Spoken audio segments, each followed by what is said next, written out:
On this edition of the program, can Donald Trump force Congress to come back to end the DHS shutdown? That's the big question.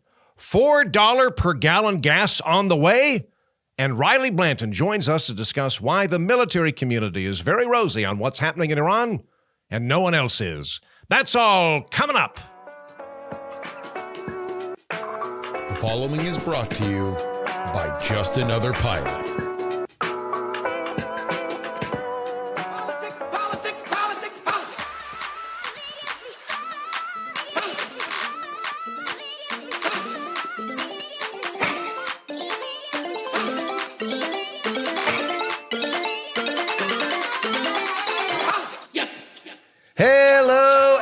Welcome, everybody, to the Politics program for April 1st, 2026. Your old friend, Justin Robert Young, joining you here. Thank you to Andrew Heaton for our little, just a little goose. Just to make sure you're awake. The French call April Fools, Poisson d'Avril, April fish. They used to stick paper fish to each other's back. Oh, the French. Thank you to Heats for doing that for us. We got a hell of a show here for you.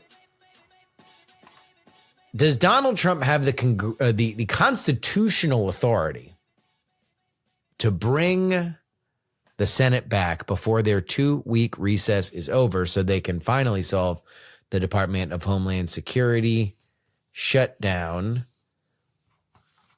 We got some bad news for Donald Trump. Big bad news. Not only are some projecting gas going to $4 a gallon, it's about $3.50 now, but also we're in some like scrape the ground territory for Donald Trump's approval rating. We will go through the numbers, and the Supreme Court is going to hear arguments this week on birthright citizenship. We have some guesses as to how that might go. We'll also be joined by Riley Blanton. He is an Air Force military intelligence man who is writing a Substack called Watchtower Intelligence. I've known him forever, but he's got a lot that he would like to say about what is happening. And I mostly wanted to have him on because, as I explained in the interview, when I follow military people and I follow open source intelligence people, they're downright giddy about what's happening, at least in terms of the lethal, efficient nature of Operation Epic Fury. And then you abstract it into the geopolitical world or the political world, and things get a lot more complicated. So I wanted to try to unpack that, why that is the case. We will talk to Riley in a second. Before we do, though, the Senate and the House are gone. They are in recess for the next week and change. At least the Senate is. I don't believe the House is working, though. I think they're also gone, at least leading up to, past Easter. TMZ has taken it upon themselves to publish pictures and videos of senators that are out and about. One of those was Lindsey Graham at Disney World holding a bubble wand. Lindsey Graham had to respond to it saying, I was down in South Florida and I just happened to be up in Orlando. I'm already back in South Carolina hunting. Definitely not an elderly Disney adult. That's certainly not what I am. One of the many Lindsey Graham secrets. So Punch Bowl, which if you are not familiar with Punch Bowl is a detachment of former political playbook writers that have started their own shop. They have a newsletter. It's must read for anybody in Congress. It is probably, people will quibble about, whether or not it is biased, but there's no question that they got the juice. They got the juice. And so from the last time that I talked to you, let's give you a little bit of a recap. What happened? I said that the DHS situation wasn't going to be resolved. I was partially right.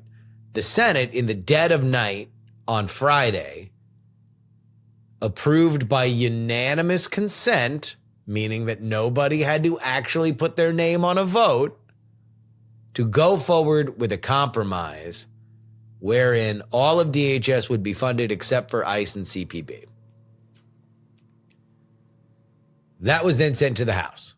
The House had a decision on whether or not to vote for it. Well, the House didn't like it. They didn't like that deal. They had apparently told John Thune they didn't like that deal, and they sure as hell didn't appreciate being jammed on it. So what they did is pass another continuing resolution that was going to go back to the Senate. Now, the Senate is in what we call pro forma session, which means it's the bare minimum that you have to do to keep the Senate in session. So you have one senator that comes in and says, bang, bang, bang, we're not going to be here for another couple days.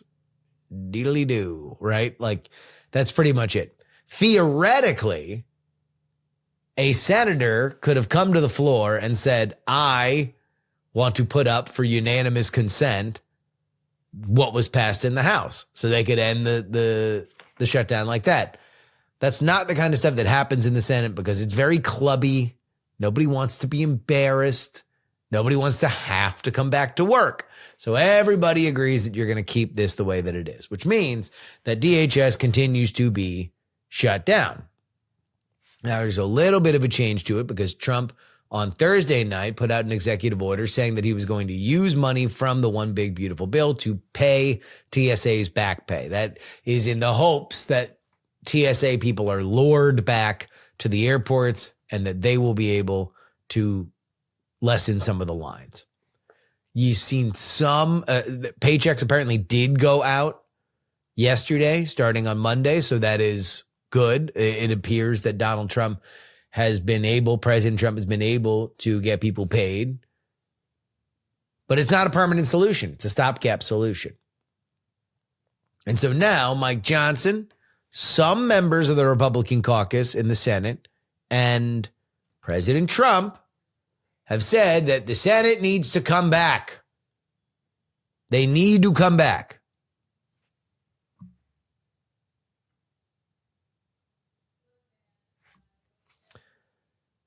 So, can they? Well, I will tell you from my understanding of how the Senate works, no, they will not come back. They are a very, very, very deliberative body. Deliberative is a word that you can use when you don't want to say words like stubborn or arrogant. They're a deliberative body. They do things deliberately. Which raises the question, is there another tool for the White House to use to get the Senate to come on back to D.C.? Well,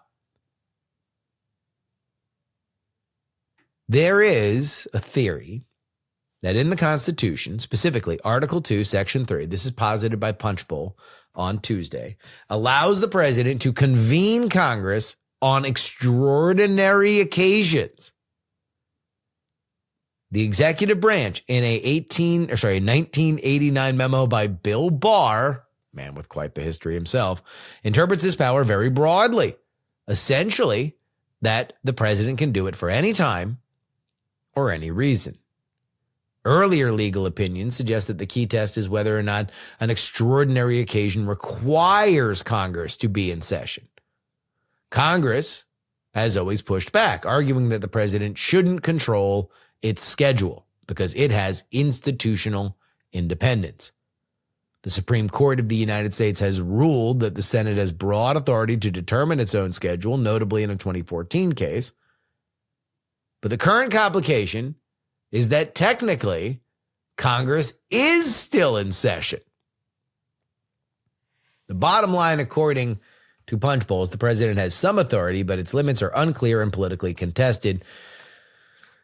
And I'll just add from the cheap seats that I'm going to take a wild guess that this being written by Jake Sherman in Punch Bowl, one of the founders of that organization, they're usually going to come down on the side of Congress's authority, mostly because their livelihood depends on talking to people in Congress. So if it's a 50-50, they're going to come down on one side usually. I don't think that this is a real thing. The real thing is that politically, the heat gets so hot that the Senate voluntarily comes back. With that being said, I don't know if that's going to happen.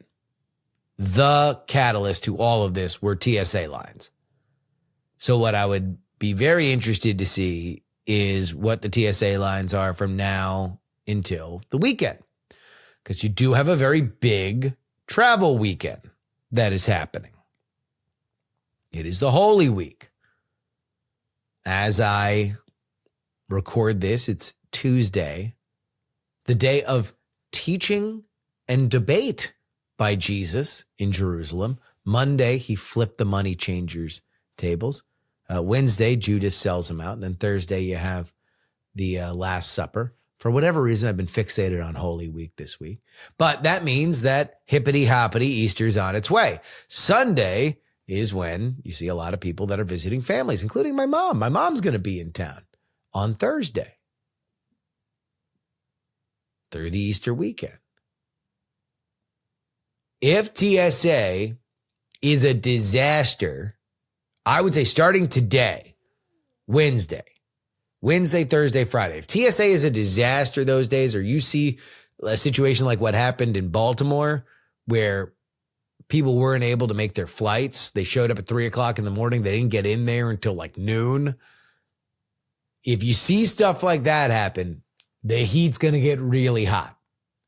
If Donald Trump paying TSA members back pay is enough to get enough people in so they can handle a surge like that, then I think the heat will be a little less hot.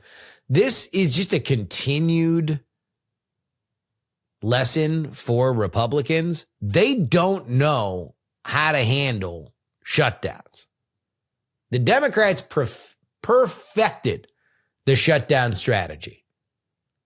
If you are going to shut down the government for whatever reason, then the party in power is going to make that very painful, very fast, and they're going to talk about it constantly.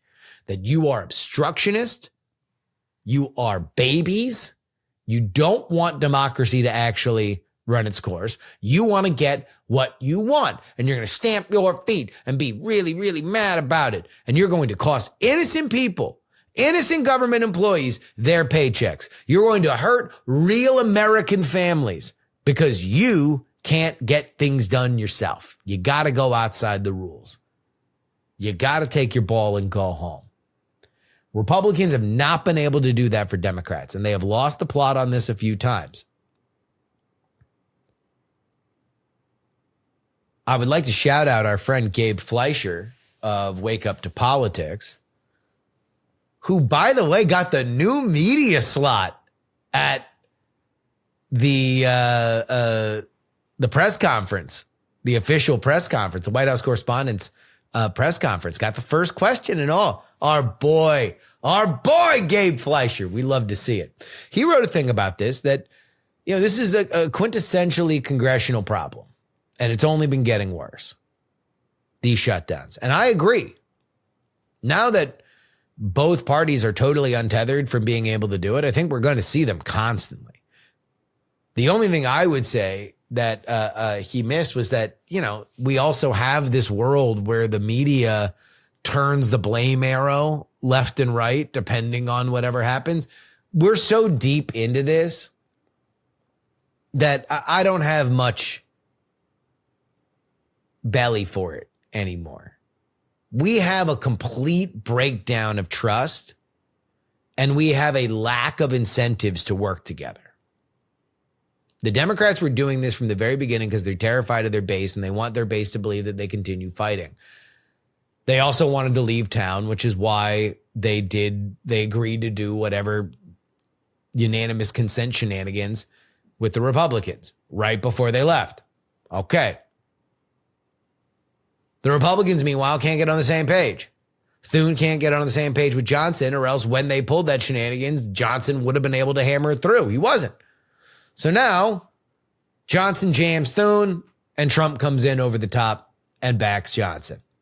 And yet the deliberative Senate will not be able to do it. So the Democrats very rightly can go, ha, ha, and point at the Republicans and say, you guys can't get on the same page, which is true.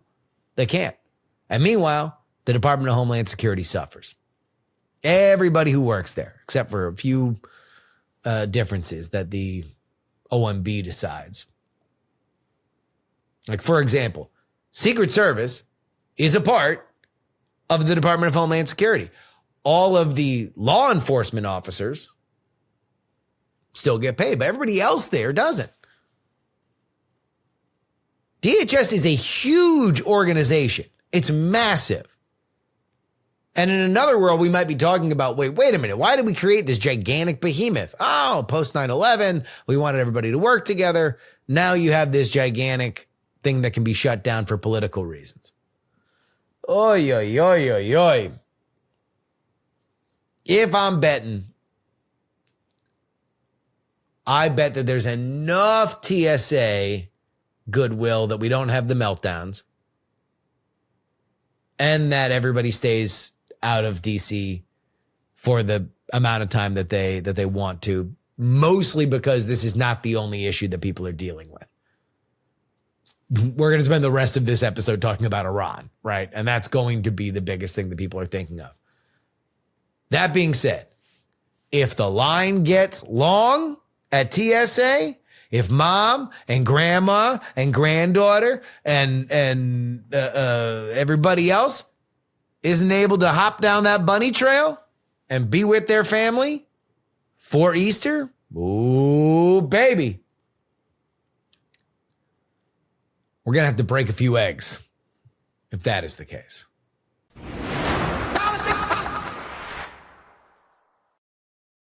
I want to welcome to the program a man by the name of Riley Blanton. He is somebody that I've known for a while, and you're a man of many hats. I am. I think we met in the Star Wars fandom world. You have taken a sojourn as an author into a few different places, which I've been very excited to watch your growth in. But all the while, you have been a military man, and now you are writing about that expertise. Your Substack is called The Watchtower, and we're going to talk a little bit about a divide that I've noticed in some of the coverage of the Iranian war that I want to explore. But before we do that, explain the Watchtower. What does the Watchtower bring to the world of Substack and the marketplace of ideas? Yeah, no, thanks for having me on, Justin. It's an exciting and very different turn. I like to go around introducing myself as a washed up Star Wars podcaster just to really build the credibility. But that is my sort of foray into nerd media stuff that I've known you for many years. But Watchtower Intel is basically me leaning into some of my background and my previous experience as an Air Force intel officer. And it's kind of the lens through which I see conflict and culture. And I'm a big nerd on many things, including Star Wars, but also geopolitics and strategy. And so I'm leaning into that a little bit more with this Watchtower Intel piece. And that's where I've also seen a fascinating divide and a different kind of and level of information warfare, the likes of which we've literally never seen before, and we're in the middle of now. So I'm excited to talk to you. And I want to. I want to get to that because it is certainly a violent and ugly situation that is happening in the Middle East, and I want to get a better handle of it. But just before we leave this entirely, if we can talk about an even more violent and ugly place, and that is Star Wars fandom, I think you need to specifically, I don't know whether or not there are in the way that like feminism has like first wave, second wave, third wave kind of distinctions, I feel like you need to label yourself as a washed up Star Wars podcaster from an era where it was like, oh, I like the prequels and the Clone Wars, which is like now antiquated, right? It's pre-Disney acquisition largely, which then kind of sent Star Wars content into the stratosphere, but in a intensely weird and bizarre way. Yeah, I was in on the ground floor as Star Wars entered the culture war era. It was a strange experience as a kid of the prequels, and now I have this sort of weird derealization experience as I see like I don't know, like the Mr. Plinkett crew making videos about, well, actually the prequels, they were kind of an our tour thing. And it's basically the contrast of the sequel era is fascinating evolution. And it's funny because there's a strange connection between Star Wars at the center of culture war and then also like my now day job, like as an intel guy. And the idea of like conflict in the Middle East. Full transparency. So this time last year, I was returning from my deployment to the Middle East. So this is just strange, weird experience, just seeing this all just kind of pick up and be the number one story in the entire country. It is a strange experience. I'm not going to lie. Well, let's get into that. As much as I would love to discuss prequel revisionism, which I think this over the weekend, there's another bout of like, oh man, the prequels were great. And like, here, let's look at the New Hope. Like the scene where Darth Maul appears. Like, how is that not? And look, I will say, I think what I said about A New Hope was that it is ponderous garbage, but it is mostly notable because it is a truly insane swing by a generational artist. Yeah. Even if I believe it was a failure, you can't argue that it wasn't an insane swing by somebody who, I don't know if we have an analog to George Lucas. I don't think that there's anybody that's going to be an analog to George Lucas in a very long time, considering how much he and Francis Ford Coppola wanted to build separate, parallel kind of entertainment structures. That was his, betting on himself and doing it. I didn't like it, but still, it is certainly not the focus grouped within an inch of its life. Let's find a social media word cloud and then put lightsabers in the middle of it content that we kind of got in the sequel era, even though I like some of it. Anyway, that's that. We could talk, and we have talked for hours about that particular topic, and I'm sure we will again. Let's instead focus on the Middle East. So this is the reason why I wanted to have you on, because you debuted The Watchtower, and I was reading your opinion, and it is in line with a lot of what I would classify as a genre of reading I have been doing a lot of recently, both on social media and in long form, of military adjacent writers, and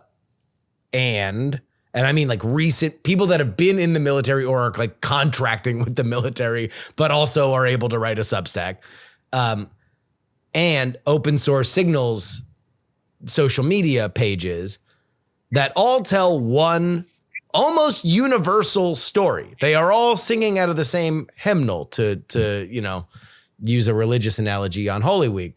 And that is, this is a systemic destruction of the Iranian military that is precise and probably even at a further scale than you would expect, considering you've only lost 13 American service people. The vast majority of that happened within an hour of the conflict. So you can chalk that up to, the wild first moments. And yet that is very different from not only the kind of foreign policy establishment writing that I'm also reading, which paints a far more complicated, if not dour picture. And then of course you have the political side of this where, I don't think that there's really a gigantic, strong, super loud constituency in either party that's going to talk about, the military's achievements, because you have the Democrats that are going to be extraordinarily critical because this is a political opportunity, and you have a conflicted right-wing media ecosystem that has largely based itself in the idea that it was anti-war for the last decade. Help me reconcile this. Why is this one strain, what I would, by the way, consider to be the most actively knowledgeable about the current situation, so almost giddy, and everybody else is so middle to frowny face? Yeah. It's I think I'll explain it this way. I think the greatest thing, big picture, you can do, and I think you set me up well, Justin, that there are these different schools of thought and perception, and we each come with our own biases and perspectives. So as a guy with a background in military intel, and really like the whole genre that you're talking about within the sort of commentariat class that are talking through a operational military perspective, not so much a maybe bigger national security or geopolitics perspective.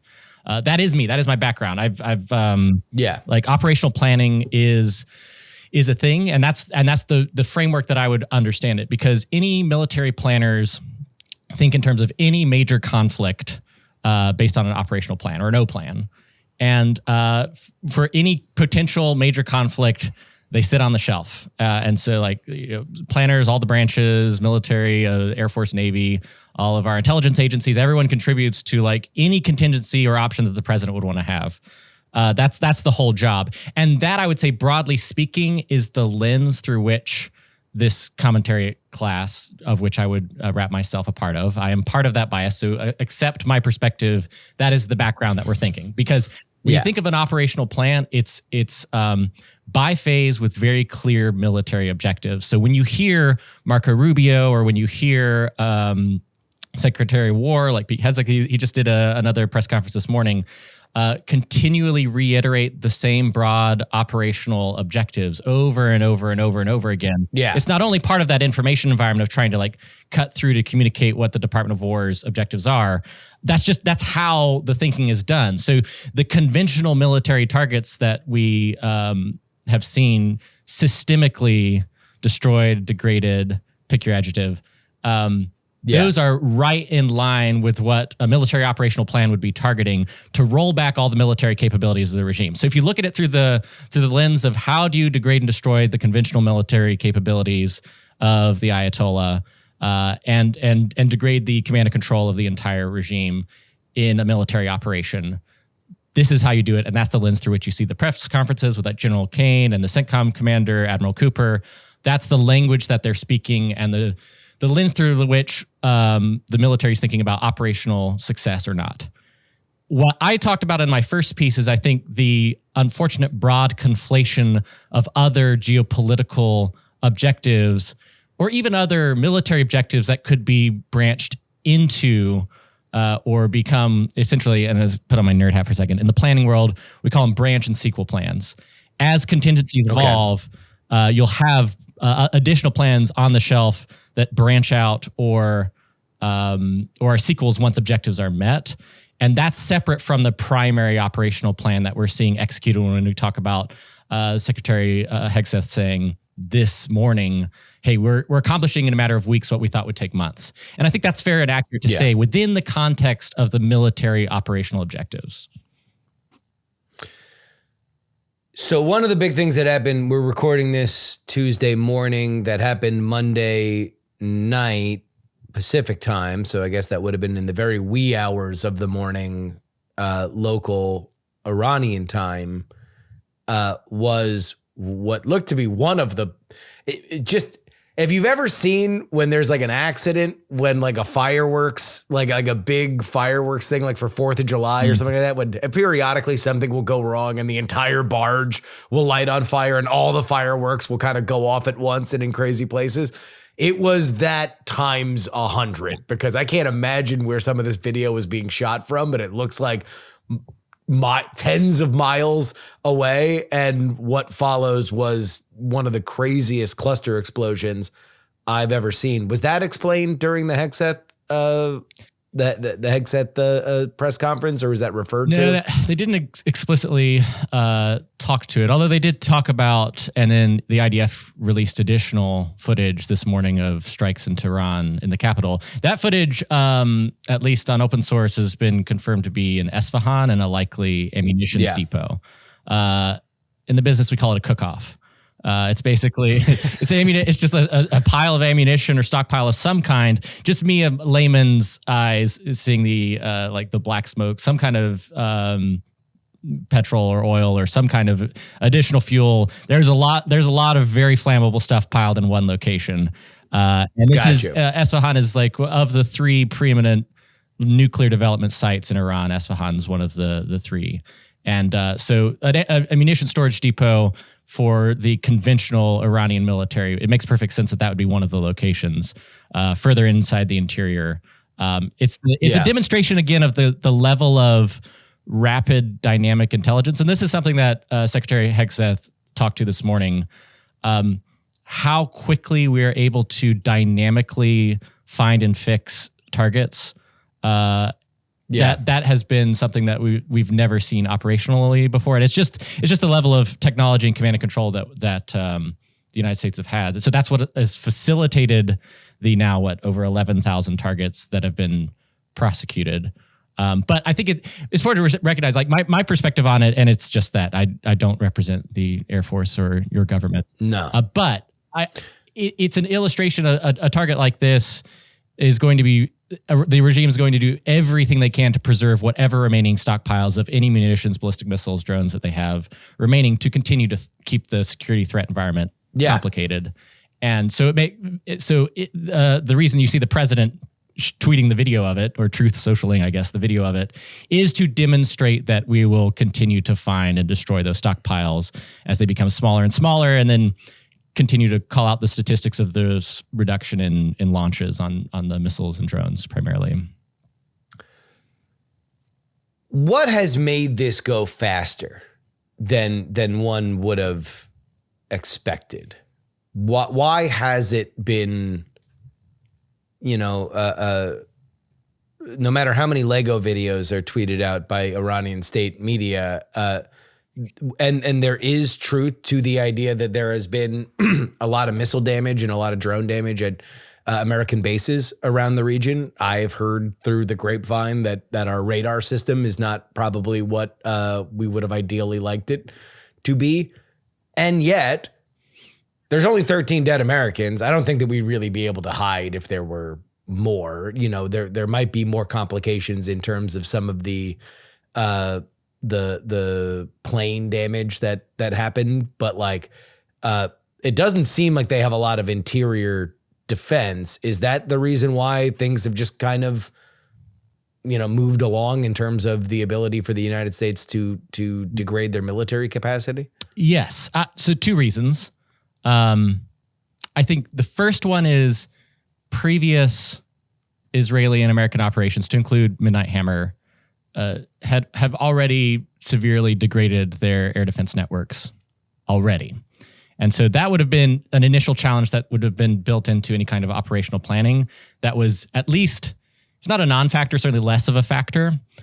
General Kane, in some of his initial press briefings, actually specifically talked to some of the sectors where there were basically areas of darkness when it comes to Iranian air defense, that's how the initial operations and initial waves to establish air superiority were taken, so those corridors, and that enabled the destruction of additional air defense and then ballistic missile sites. So I think that's the first thing, is that there's already a degradation of air defense capability.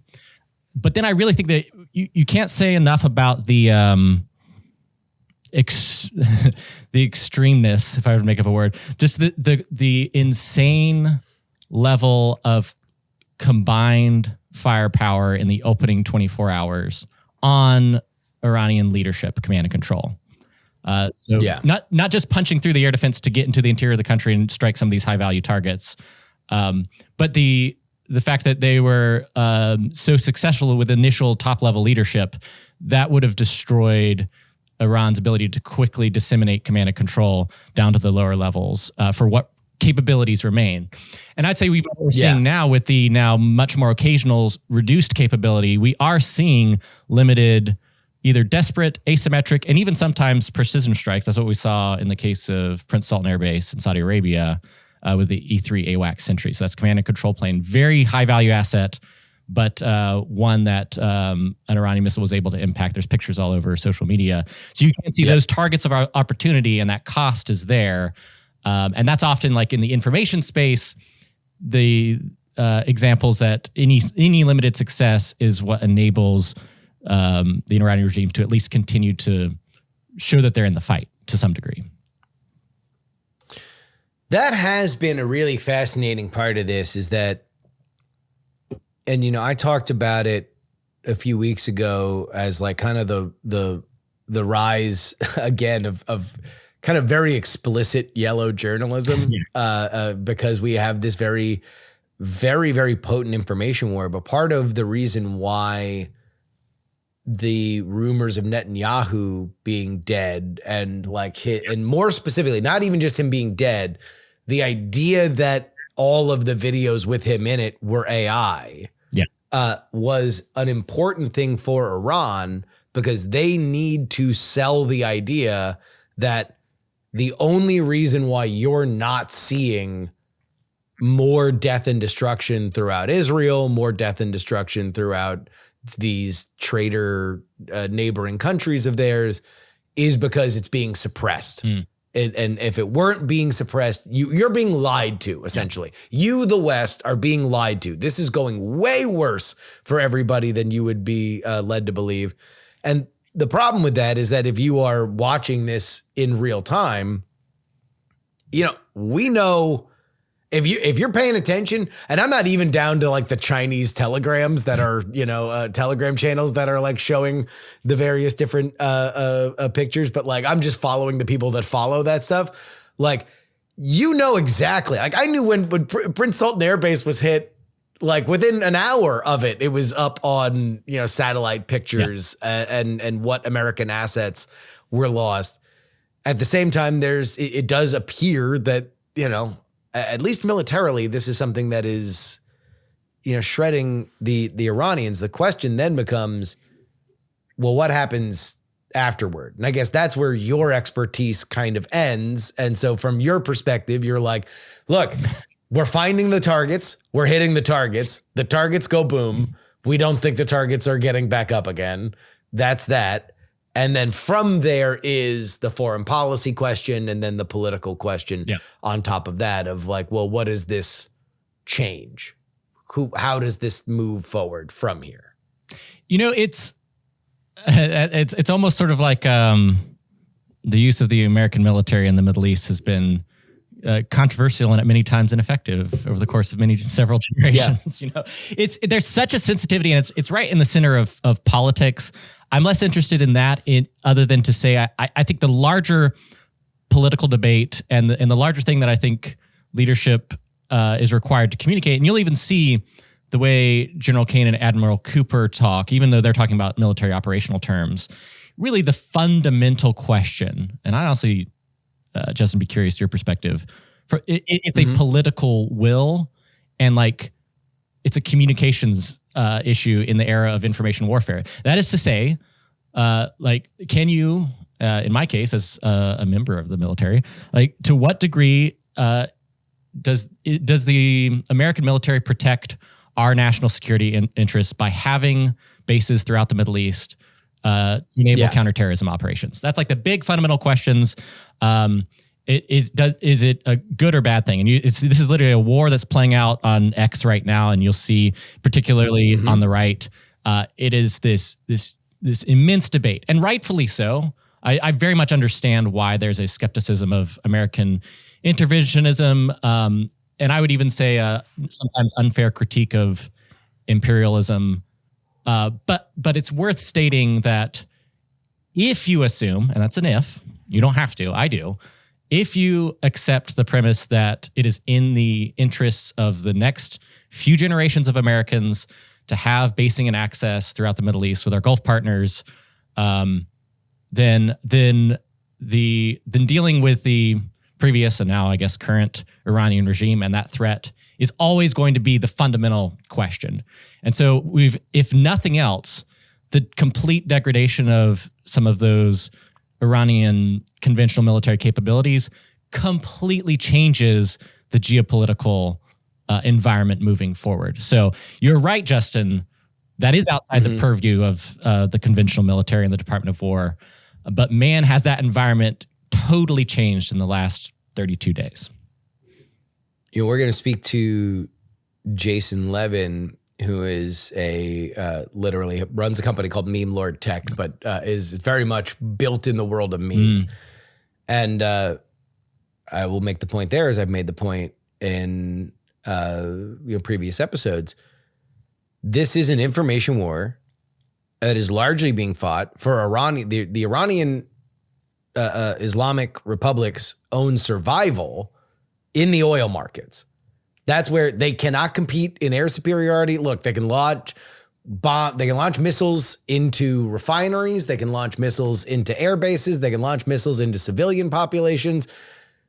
All of that is stuff that will cause pain, but can be rebuilt. Like they will kill people, but that is what it is. That is kind of a more conventional terror weapon that they can now use. Other than that, which all of that will be rebuilt. You're firing it into largely either rich or Western countries that are going to be able to rebuild what you have destroyed. Their most potent weapon is the oil market, is driving the price of oil up as high as possible. This is probably the reason why, if we actually had any kind of, real drumbeat to war on this, you probably, which I think for a lot of different reasons where it wasn't going to happen, especially with this administration, which treasures operational security over pretty much everything, up to and including alienating its own base politically. They need to keep the price of oil high because that is going to cause the pain. And that if there was a drumbeat to war, that probably would have been the point that you would make, is like, how is this America first? Because this is a region that at any moment could get a nuclear bomb. And at that point, they can pretty much shut down the Strait of Hormuz whenever. And so either we're going to deal with that in some random moment down the road when it is beneficial to Iran, or Iran's not getting something that they want, or it's going to be during another war with China, where now all of a sudden, along with us being at war with another superpower, everybody has to pay $5 for gas. And the reason why isn't necessarily because America can't make oil here in America. We do. We make a lot of oil. We make more oil than they make in the Middle East. We don't even get that much oil from the Strait of Hormuz. The oil we get from the Strait of Hormuz is kind of incidental because it just turns out to be cheaper in transit and somebody needs it immediately.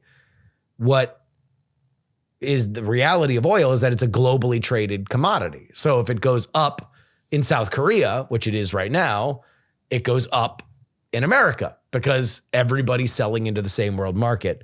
So yeah, I do think that this is actively the Islamic Republic's most potent weapon, is driving up, creating as much chaos in Hormuz as possible. And I guess really that's the only way out is through. And the question then becomes, all right, well, the IRGC does own a lot of this energy infrastructure. They're the ones that are probably firing these missiles. Like, they're the ones that are moving these drones, onto the shores to harass these ships, or at least threaten them. Does anybody want to still own a refinery in the after times? Because how much do you want all this to get destroyed?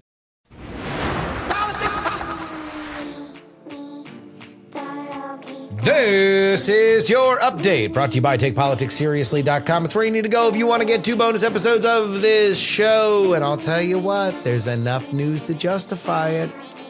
There it is. There just is. TakePoliticsSeriously.com. U.S. gas prices have climbed to an average of about $4 per gallon. This according to AAA. Driven by the ongoing war involving Iran, which has disrupted global oil supplies. as we are talking about with Riley, through the Strait of Hormuz. Prices have surged roughly 35% in the past month as oil has risen over $100 a barrel, pushing up costs of the pump nationwide, with especially high price on the West Coast. And that's usually what anchors the high end of these averages. While still below the peak levels in 2022, Americans are feeling the impact, with most expecting prices to keep rising, and more than half saying it's affecting their household budgets. Politically, nearly half of Americans blame President Trump and his administration for the spike, while smaller shares point to oil companies, global markets, or President Joe Biden. I've been watching those side talk videos on TikTok. Anyway, some people are blaming Biden, which is ridiculous. This is about Iran. And like I mentioned with Riley, there's a different world where the Trump administration cared more about justifying this action in Iran as opposed to trying to, be as strategically obtuse as possible, let's say politely, where they would have talked about something like this. That, look, we have intelligence to suggest that Iran is extraordinarily close to some kind of nuclear weapon. Yes, we took out their refineries.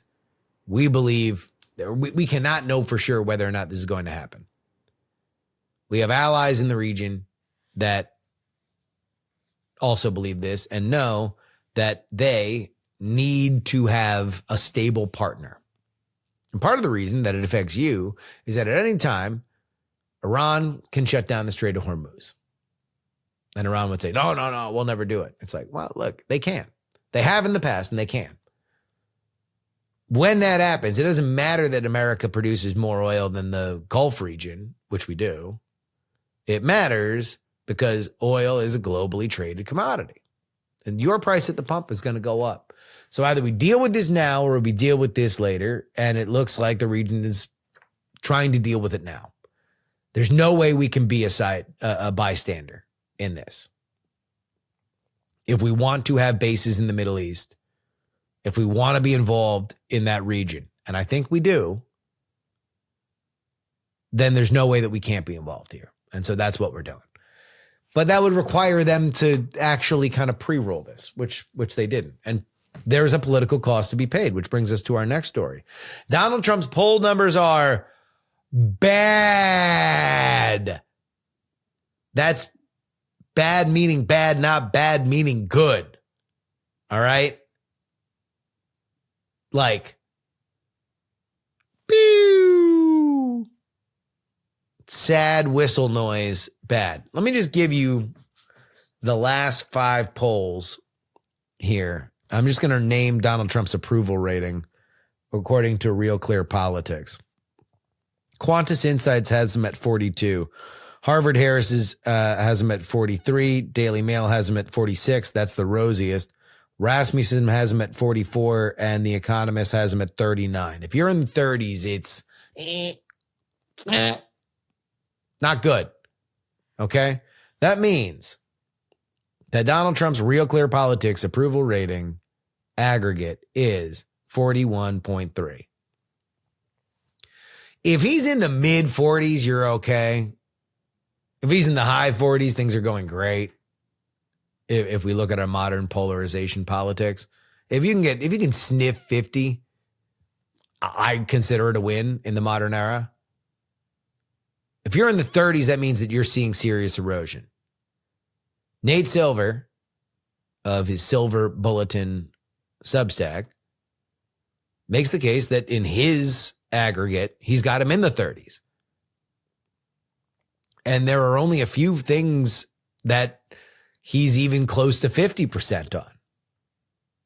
And Silver believes that there's still more room for him to go down, partly because he's watching an erosion of his base. And part of that is based on the idea that he was the peace president, the no foreign wars president. Well, what are we doing right now? Literally the thing that he was elected to not have happen. If you wanted a neocon who was going to go to Iran, you could have voted for John McCain. You could have voted for Nikki Haley. You could have voted for any number of people that would explain to you exactly how dangerous Iran was. And instead, it is Donald John Trump that has taken out so much of the Tehran leadership. Or the leadership in Tehran. I don't know if they were all in Tehran. They've been all over the place. That's not great for him, man. That's bad. His disapproval is also really high. I mean, he had a CBS News poll from mid-March that had his disapproval over 60. That was a 20% spread in that CBS News poll. But let's look at the more recent ones. The Economist YouGov poll had his disapproval at 58. That's a 19-point spread. Rasmussen, 10%. Daily Mail, 8%. And again, 8%, only down 8 is a win in the current meta for Trump. You want to know the one thing? It's just somebody who's watched this dude operate now for a decade. The one thing that's odd about this is that usually when his numbers are this stinky, he's angrier. He's picking more fights. He's ripping people near him. He's firing people. You're not really seeing a lot of that. You're seeing like an oddly, in my opinion, confident version of Trump. The angriest he gets is at like France and Britain for not opening the Strait of Hormuz. Like that's who you're seeing. It's like Democrats and NATO allies are who's drawing fire, but not anybody domestically around him. Which is very curious to me. At least it's different than how I remember him acting in version 1.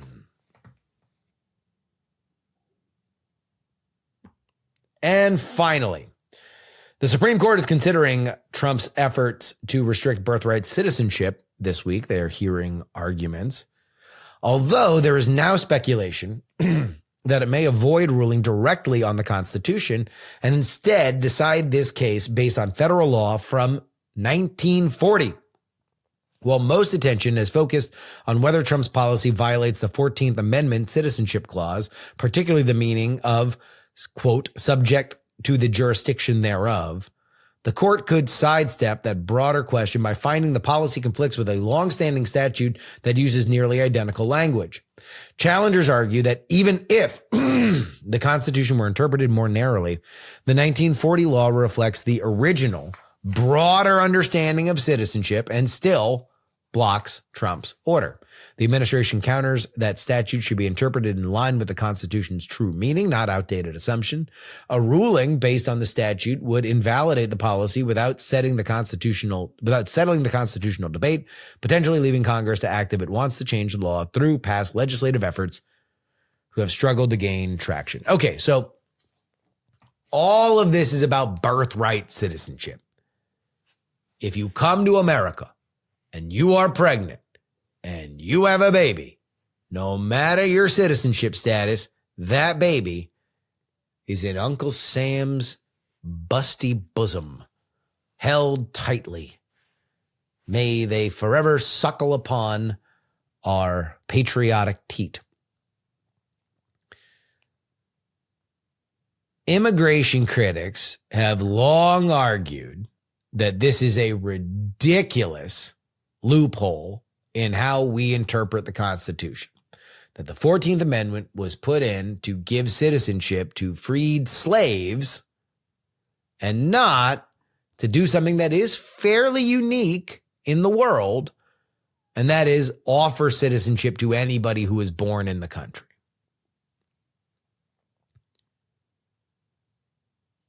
Supreme Court watchers have seemed to be pretty pessimistic on the idea that the Supreme Court would rule in favor of the more restrictionist arguments. But we're going to have to watch these oral arguments. I've heard whispers in conservative circles that have said, don't be so sure. Don't be so sure. There are a lot of originalists here.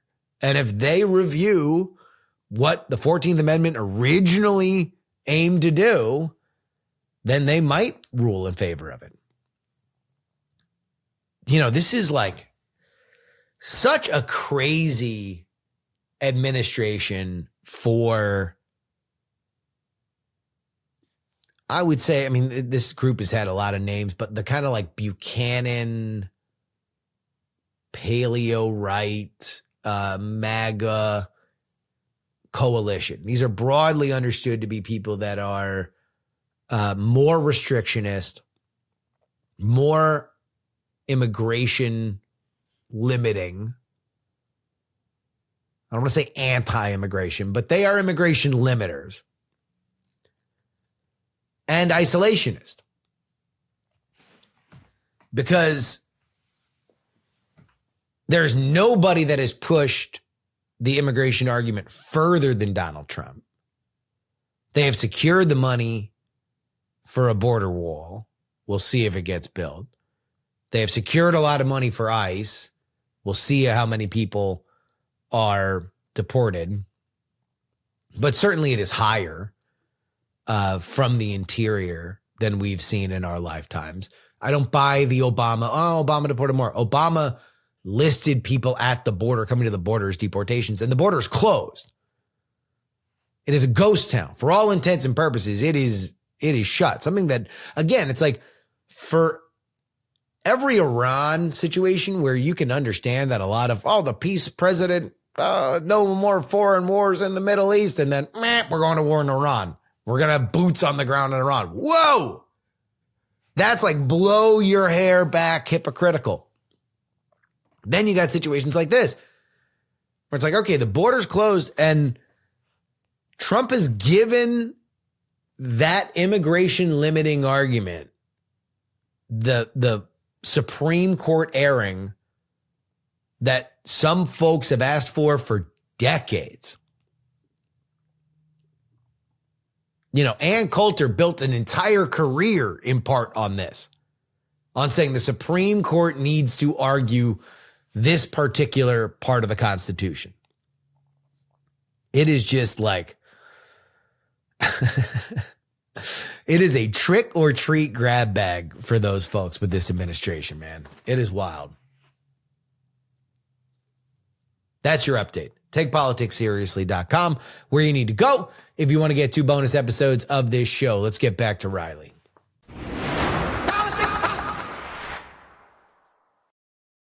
I guess that brings me to my next question, which is some of this civilian infrastructure, some of this energy infrastructure. You know, the president over the last 24 hours threatening that if this is not brought to a satisfying conclusion, then we're gone. But what we take with it is all of it. Carg Island gone, electrical gone, and this will be what the IRGC's gift to the people of Iran will be, is that the destruction of their infrastructure. It doesn't seem impossible for us to do it, right? It really would just be a matter of will from the United States to do it, regardless of, you know, all of the questions that would go along with it, including hurting the civilian population and it being possibly outside of a global war order.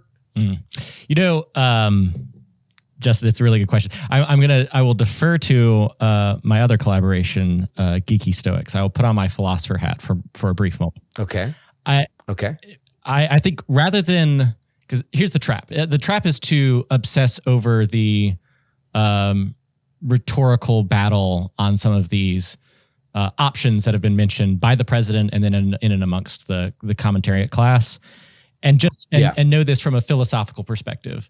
We are at a time, if Venezuela and now Epic Fury and Midnight Hammer have shown nothing to the American people, let it represent this. In the game the great game of American politics that you cover, Justin, where you enter the booth and you hit one button or the other button, The man who wins that game becomes in charge of a military that will give you any and all of these options. Like all of these options are not just possible, but have been recently demonstrated with the kind of operational capacity that makes us like Intel nerds very excited. Just because we nerd out on this stuff. And specifically what has been reported cut through very cleanly against the tech that was supplied by theoretically our greatest geopolitical foe, which would be China, which had supplied air stuff to both Venezuela and Iran, and does not seem like that really did much of it. Yes, and so in the military nerd world, it's very easy to kind of see those operational successes and obsess over them. The philosopher hat on is where I think the whole ideas, and this is some of the stuff I talk about with Watchtower Intel, is the ideas behind it. Some of the theories, whether it be something like just war theory, some of the baselines of like what Western civilization should be built on, or the American ideal. And again, I'll say that the idea, not necessarily in practice, the way we always are. It now matters more than ever because when you have all of those options and when you have the momentum of success, which is operationally in the military is what we have right now, that decision, I do not envy anyone who has the authorities and responsibilities to exercise this kind of national power. And so I do think it requires some sober thought. That is sometimes, admittedly, I'll speak to my own community, sometimes missing a little bit in our meme era as we kind of compile another sizzle of the American aircraft carriers to the Macarena slowed down song. You know, like there's an element of the commentary class. But to answer your question more directly, Justin, all of these options are available. The extent to which we can be precise and actually proportional, you know, like some of the baselines of like, the principles of the way we operate as a military, again, that we don't always live up to, but the ideals of it, those matter a lot. And so I would, anyone who talks in very black and white terms that says insert target set equals war crimes is probably not a serious commentator that is digging into the details of what capabilities we have and how precise they are. Just very briefly, Justin, my background, my very first assignment was Intel Bub on shift supporting the MQ-9 Reaper.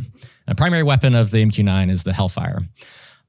It gets a bad rap in the press, is fair to say, especially some of the Afghanistan task. Doesn't exactly have a cuddly name. Not exactly, no.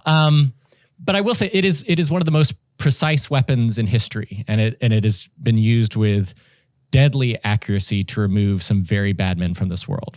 That's not to discount any of the debate around it, but that's the kind of conversation when we talk about the authorities and responsibilities that are required, because our leaders have them. So now it comes down to the like decisions on what is and is not appropriate to use. And I will say this: I'm glad it's America. At least that's all. I will show my bias as I think is only fair to do. That's at least my take on it. Yeah, I am too. For the record, it's good to be on the team with these weapons as opposed to facing them.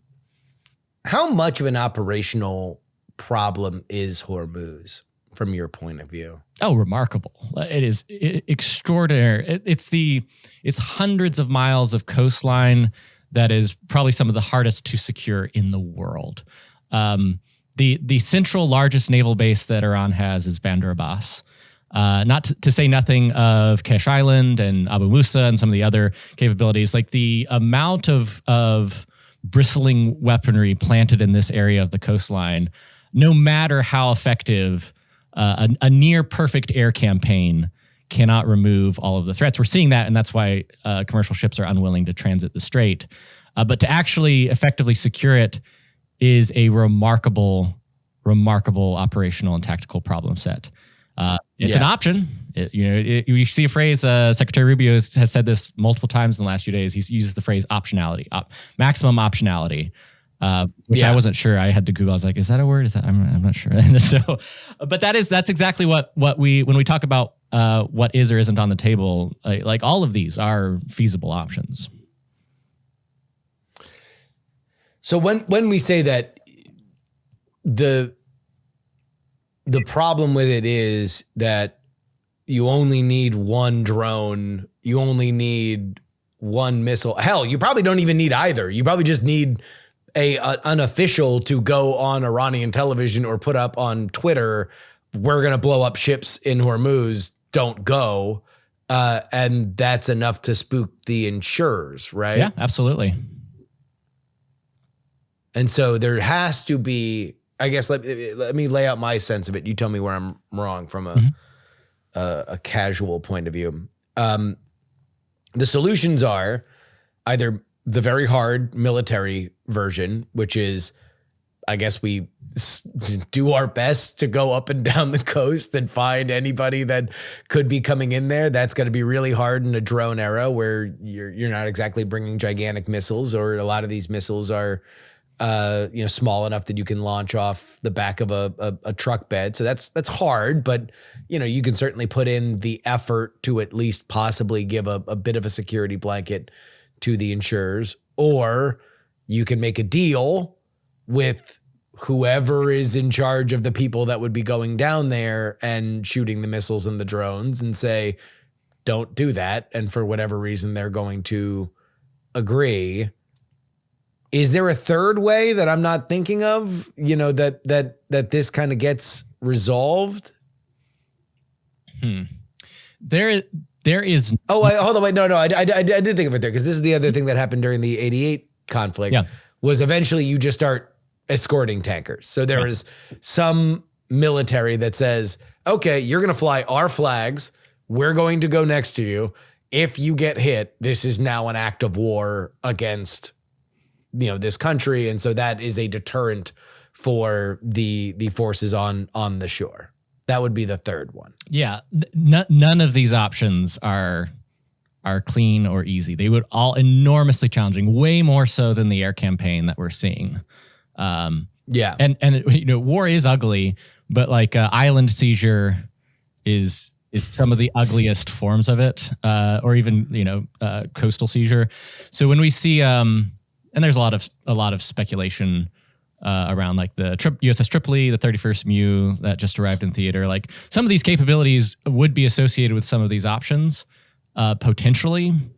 But to answer your question, Justin, I think there is no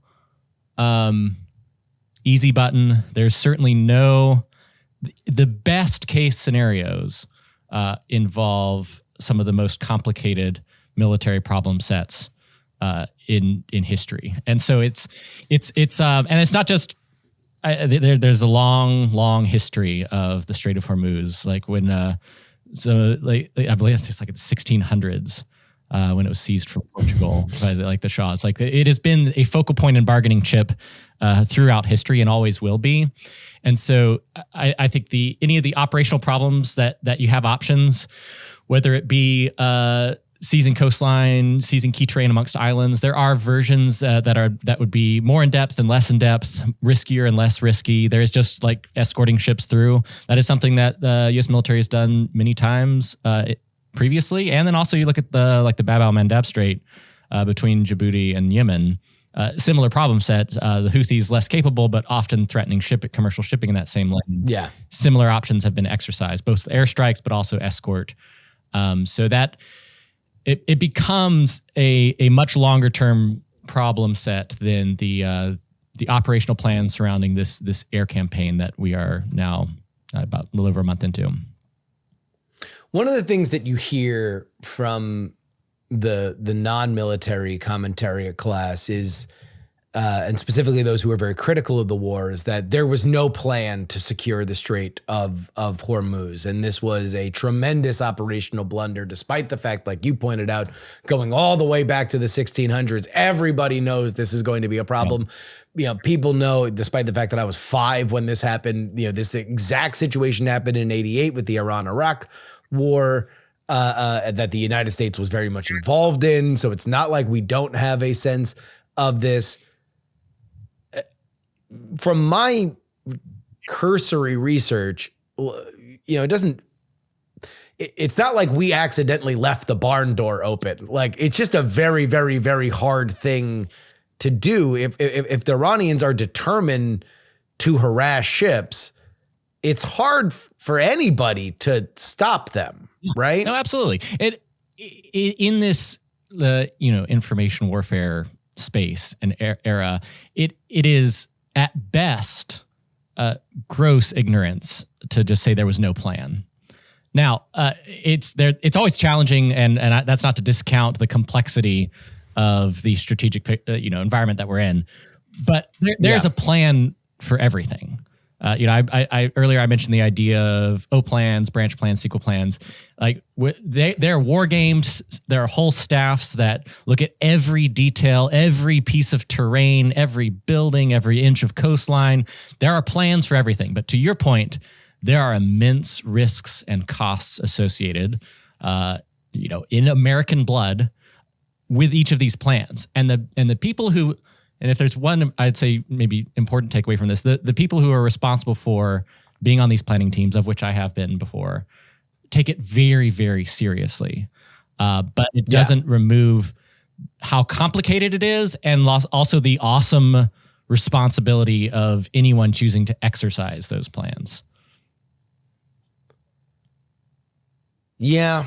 I mean, I guess the question then becomes, all right, well, you've seen, if we're moving Marines in and you have a lot of people talking about a bunch of different stuff, seizing Karg Island, which is very deep into the Iranian regime, would be more of a choke point for their oil export in general, right? Very hard to take, probably even harder to keep. Almost assuredly, you're going to see loss of life there. The Iranians are probably preparing for that almost more than anything, or taking one of those other islands that are closer to the Strait of Hormuz and maybe using that as a bulwark against people up on the Iranian coast side. I guess the argument would be, if you were going to do that anyway, why didn't you do that initially? But I think that also means that you were moving 10,000 Marines into the theater before anything happened. Mm-hmm.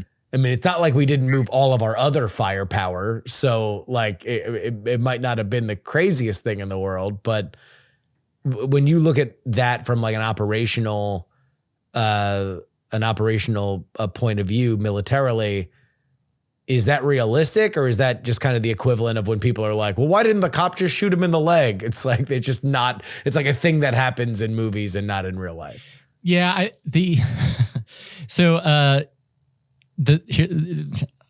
won't be too facetious, but you cannot move an entire Marine expeditionary unit into theater and pre-position it for any of the options that people in the press are talking about without enormously tipping your hand. We rotate air power into theater all the time. We just did with Midnight Hammer striking Iranian nuclear sites. So in the business, we talk about key indicators, which is something that we look for adversaries, but it's also something that Iran would be looking for from the United States. So a bunch of like command and control assets, bombers, fighters going into theater, something that's been done recently in Midnight Hammer, not necessarily an indication of intent for large scale warfare. Moving the kind of ground assets in initially right off the bat would probably just tip off intentions in a way that would have removed the possibility of those high level high value assets that were struck in the opening 24 hours. And so all of that decision calculus matters and is taken seriously. But it comes at a cost. So like moving ground assets or marine assets into theater slower and takes more time. So if you're attempting to time all of the logistics movement perfectly, spoiler alert, that just literally never happens in warfare. Yeah. Maybe there's a fictional, and this is where we love planners where we do this all the time. We like look back in Monday morning quarterback giant military operations, which is just folly, because ultimately at the end of the day, you have a level of operational and strategic objectives, and you have a plan to go after it. And that's what we had, and that's what we followed. But there's always risks and costs associated, and that's what we're seeing now as it plays out. This is my sense of what happened. And this is just putting together publicly available reporting and my own sense of the region. And I want to match it with your idea of watching this unfold. And it goes a little something like this. We saw reports, I think yesterday. This is one of the weirdest. One abstraction. This is one of the weirdest wars ever, because a lot of the information and a lot of the stuff that's coming out now is stuff that like in the 2000s would have been the pre-roll for a military conflict. You would have said a lot of this stuff. You would have made a lot of this kind of stuff really, really famous before you go into war, so people understand it. Up to and including like, hey, here are all the people that died in January in Iran. Let's make sure that high definition pictures of every beautiful young person or elderly person, the people that we consider the most vulnerable in society, here are all the people that were killed in Iran. None of that happened. The IAEA yesterday, I was reading reporting, all but confirming that they lost control over monitoring Iran's enrichment over the last 2 years, and that they had troubling signs over the last 2 months that they might have had much higher enrichment than they had even assumed, which would be an inciting incident for the entire region to get very, very aggro about this, especially considering what you've seen Iran do over the last month or so. But this is my theory of the case. My theory of the case is that you have the entire region led predominantly by the United Arab Emirates, Saudi Arabia, and obviously Israel. Not to minimize Israel in this, but the two more notable are UAE and Saudi Arabia. No friend to Iran historically, but in the modern world of warfare in the Middle East with America, they like to play a little bit more hands-off than they have recently. But I don't think that it was a coincidence that Iran started hitting its neighbors immediately. I think Iran believed that they were up against their Gulf neighbors. And I think that part of it is because they accurately read the situation, that their Gulf neighbors realized this is the moment. It is kind of now or never. We need to push this regime out because everybody in the region wants to move into a new, more Western century. And that can't happen when the Iranian regime is next door. And it certainly can't happen if they have a nuke. If they have a nuke, they're there permanently forever. They're never going to leave. That's when the United States has a decision. Either we are going to be involved or we're going to be not involved. But we're going to be involved no matter what, because the Iranians are going to hit American bases. They're probably going to kill American servicemen. So do we wait until that happens? Or do we go in with the first wave and take things out? That's my sense of it. We made the decision to be very involved immediately, with the hope that this would go faster than it would otherwise if we were waiting until 50 people were killed at Prince, Sultan Air Force Base in Saudi Arabia, or another one of our bases like in Kuwait where 12 people died. That we decided we were going to go in and that was actually a hope that this accelerates even faster. Obviously, I'm not going to ask you to go through my entire fan fiction headcanon on how this war happened. I appreciate it. But just operationally, would that line up? Would that be consistent with where my brain is on this? I'll put it this way. You're basically describing like a seize the initiative. Like it's literally a very basic form of military strategy. The extent to which who collaborates with who, I mean, honestly, matters less now other than the strategic reality we find ourselves with, which is, I would argue, the operational success of these conventional target sets framed against the, okay, now what? There are much larger geopolitical implications that were always going to be there. And to your point, Justin, the president of the United States has that option in front of him and gets to decide yay or nay. And that decision was we're going in on the first wave, and we've seen the results of that.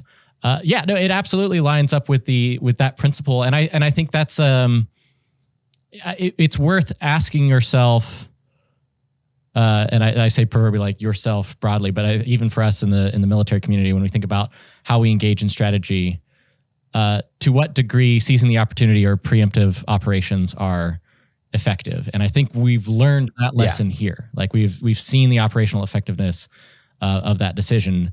Now, the president and however many hats Secretary Rubio has now, have to deal with the now ongoing strategic challenge, which I think will be fascinating to watch. And I think there's some really, really important indicators that we'll probably see this week on, are we doing branches? Are we doing sequels? Are we packing it and going home? I don't know.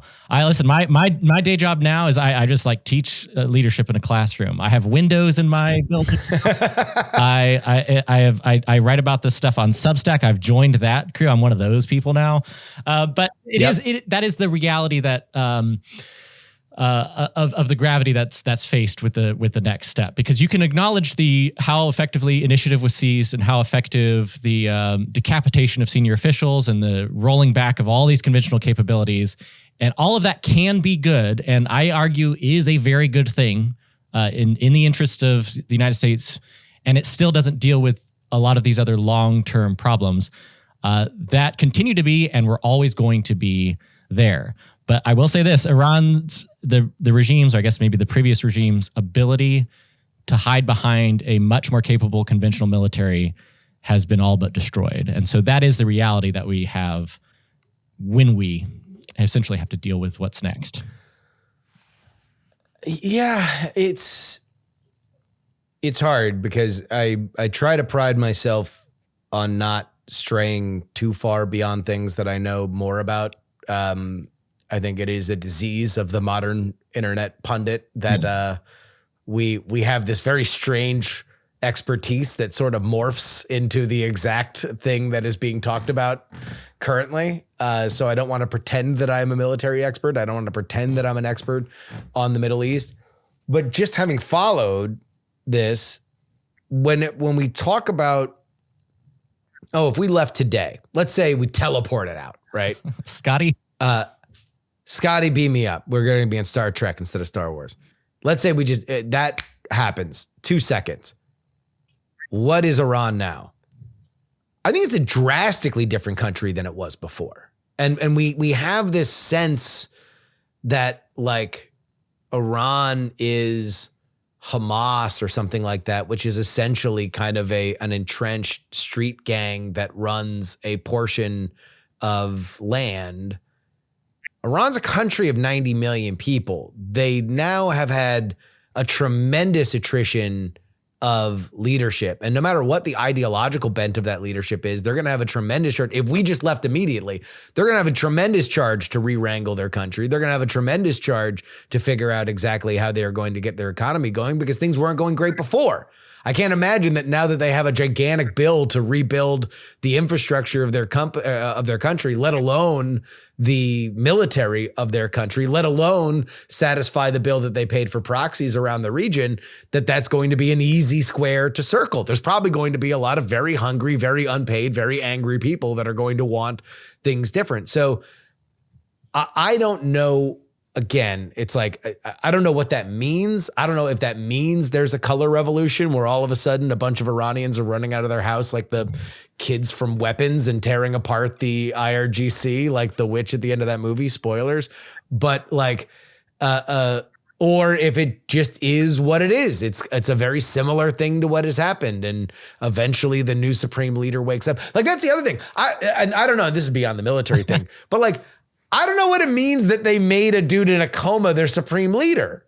Like, historically, the supreme leader is supposed to be somebody that's kind of, the God King.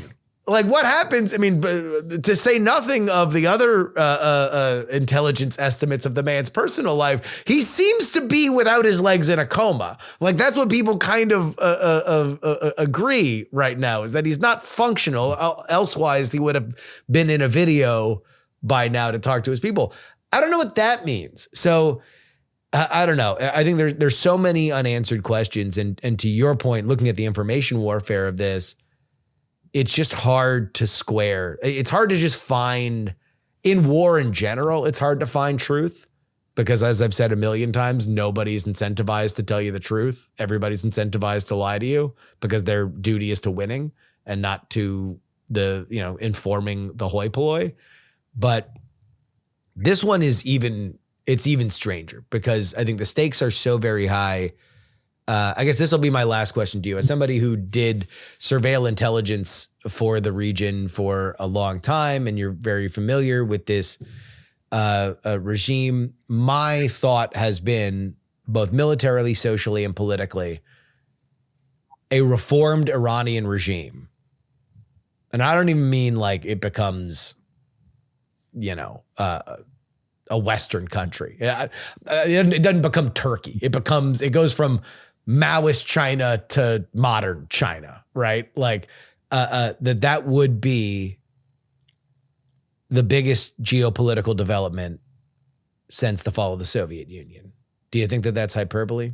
No, and I'll go you one further. I think where we find ourselves now, even with all the question marks about what's next, the reality of the shift in power is the largest geopolitical development. So it has already happened. It's just a question of where it lands. In fact, I would say it would be the easiest, and it's not a perfect comparison, but it's worth making. It would be the equivalent of if the 3 to 5 day operation to seize Kyiv effectively seized Kyiv and Russia annexed. Gotcha. That's essentially, or at least at the very least, leadership was swapped out and it suddenly became a pro-Russian leader in Ukraine. That's the level that we're talking about. Immense shifts, absolutely immense shifts in like regional power. And it has a very, very real effect on Americans, on us. And it's a big deal. And I think there's a difference between adventurism and securing U.S. national interests. And it's a very important distinction, and one that has been so effectively lost in this conversation. I really hope that's something that we can at least improve on and think more clearly about. I mean, I will say, just obviously grew up during the Iraq War, during the Afghanistan War. Yeah, Afghanistan was going to get it no matter what after 9/11. I mean, Afghanistan was they were going to catch it if the Green Party were in office. Like nothing happened. 9/11 doesn't happen, and then America doesn't get something out of it. Iraq, you can almost look at everything else that we've done in the Middle East as kind of a bank shot toward Iran. Everything has kind of been dancing around it. If you look at the instability in Iraq, it's Iran. The instability in Syria, it's Iran. The instability in Lebanon, it's Iran. The instability in Gaza, it's Iran. This is a very specific, and that gets to kind of the what comes next question is like, the IRGC is not the domestic military of Iran. That's the Baj. Like, their job is to fund, train, and foment these proxy groups around the region. I guess that's the other thing that's kind of rich whenever people talk about like, oh my God, what right do we have to attack Iran? And it's like, look, you can have a question about whether or not it's wise. You can have a question about whether or not, America should do it and when we should do it and what we should do and how we should prosecute it. The idea that Iran can complain about anybody meddling in their affairs is pretty rich, considering the IRGC now runs the country. It's Justin, I was entering the military as in the Air Force as an RTC at the height of the counter ISIS fight in 2015. Yeah, and I think it's significant because that the cultural moment at that time, I think there was a broader understanding of and a clear personification. Oh wow, that's of Riley's cool camera that zooms in. A personification of evil that we were fighting. There was an understanding of like what that counterterrorism fight meant, and it wasn't just us though. That's important from an American public perspective, but even regionally. there was the moment, and I remember the building I was in at the Georgia Tech campus when the video of the Jordanian pilot being burned alive was the highly produced video. And that is a level of evil represented in a terrorist organization that instantly, not just the American public, but I think all of our Gulf and regional allies, there's an instant value in America as a partner countering an extremist organization not like that. It's not a one-to-one comparison with some of these other organizations. There's varying degrees. There's Hamas, Hezbollah, there's the Iraqi and Syrian various militia groups. It's complicated. I don't want to simplify something that shouldn't be, but that's worth recognizing in the context of the Gulf partners that we've been working with all these years in the first place. It wasn't an American pilot. It was a Jordanian pilot. Yeah. And that's probably one of the more infamous videos that ISIS released. And it had an effect on our allies in the region and I think continues to shape the security environment today. And I think it's worth recognizing. It's a very complicated region, and I'm curious to see like where it goes. I mean, the one thing that seems clear is that at least militarily, the one element of pre-roll that did happen with this was that the United States had a 4 to 6 week plan. We are past 4 weeks.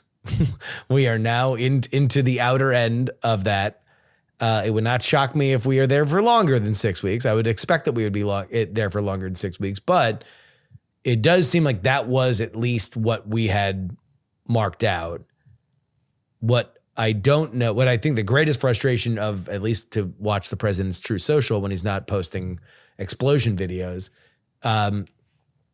is that there's not more involvement from other countries to settle the strait, to not escort tankers that are largely going to their countries themselves, but instead relying on the United States. And I think part of that is a fear that just means that that's your job forever now, that the United States has to do that, because as we found out in Iraq and Afghanistan, you got to be careful about what you're providing and whether or not it's a necessity, because then the question becomes, okay, if you stop doing it, now the chaos comes in, and I think that's the frustration.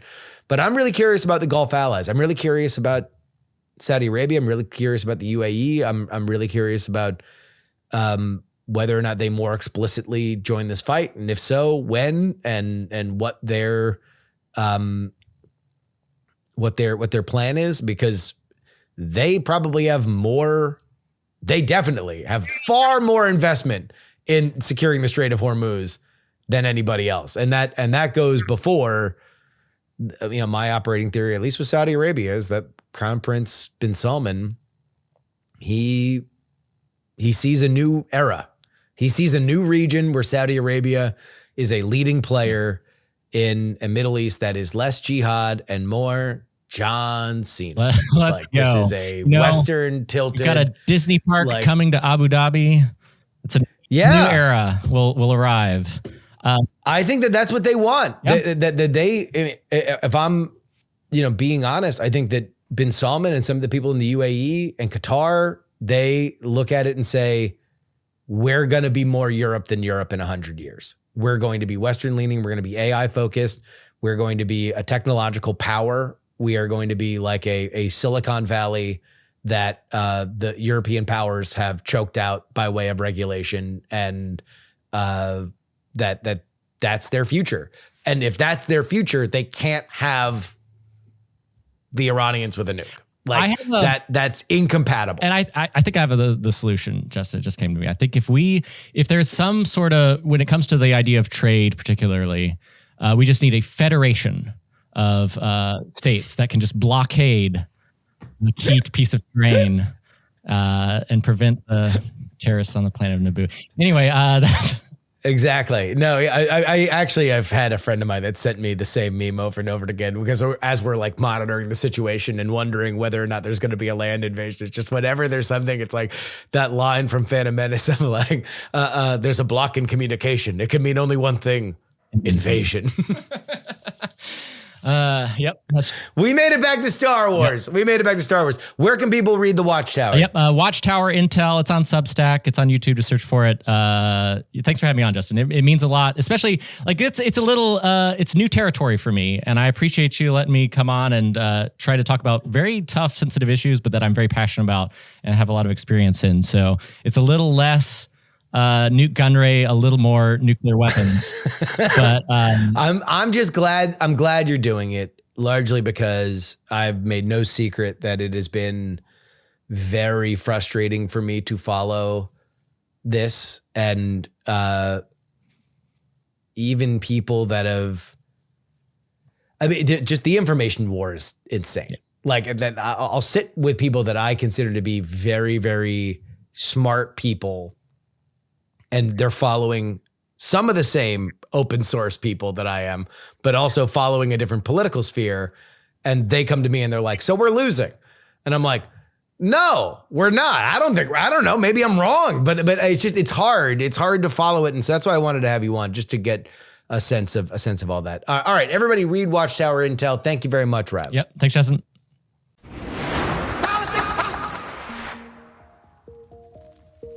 And that'll wrap it up for us today. Politics, written and hosted by me, Justin Robert Young, for Dog and Pony Show Audio in Austin, Texas. Will Saddleberg is our producer. Thanks again to Andrew Heaton for the intro. You can send me an email, theyoungamerican@gmail.com. Find, follow, and share video clips of the show. TikTok, Instagram, and Twitter is Justin R. Young. You can find us on YouTube, Politics. Get on our Substack. It's free to subscribe to our Substack. We love it. You love it. The world loves it. You can hit us up on PayPal, paypal.me/payjury. Venmo is Justin-Young-20, and Cash App is PX3 Cash. You just want to send a little something in the mail, maybe a little Easter gift to me. You know, it's not going to come in a plastic egg, but it will be appreciated all the same. If you'd like to send me something in the mail, you can do so. P.O. Box 153184, Austin, Texas, 78715. The only place you get our bonus content is TakePoliticsSeriously.com. That's where you can subscribe for money on our Substack, right? You can just go do it for free there, or you want to get the bonus episodes, you just got to kick the boy a little coin. Economical, inflation resistant. $12 a month gets you 2 bonus episodes each and every week, or sign up annually. And you get it for $99. That is hundreds of episodes of this show for well under $1 an episode. Change, baby. Change. Thank you to everybody who does that. Of course, it is our founding tier, our foundational tier.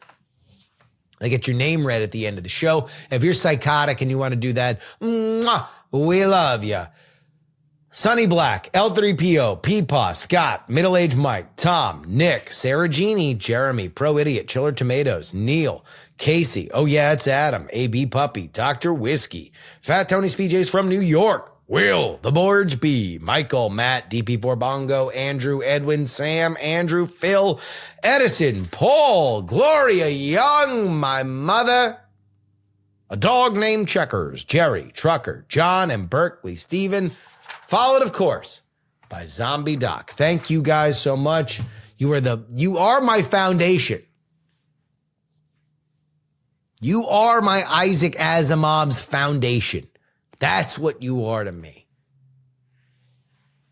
And I'm the mule. Or am I? I don't know. Probably not.